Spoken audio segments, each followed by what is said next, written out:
Vitamíny a minerály.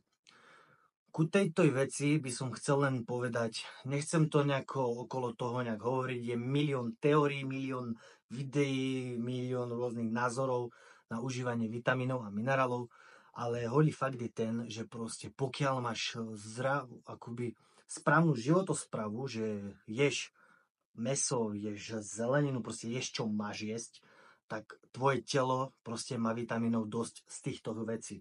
Proste čo ješ. Ono si tie vitamíny vie z toho vyťahnuť a vie z toho úplne bez problémov prežiť.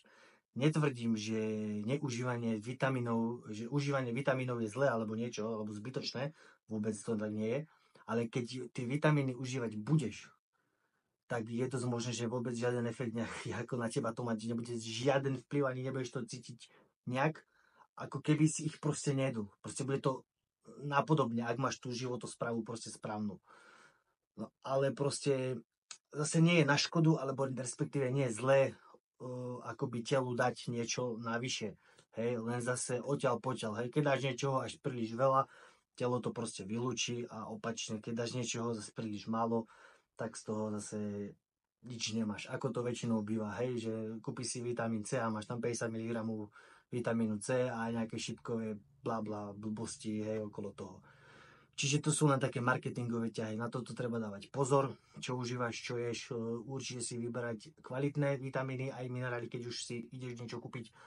Ale proste som chcel len toto k tomu povedať, že pokiaľ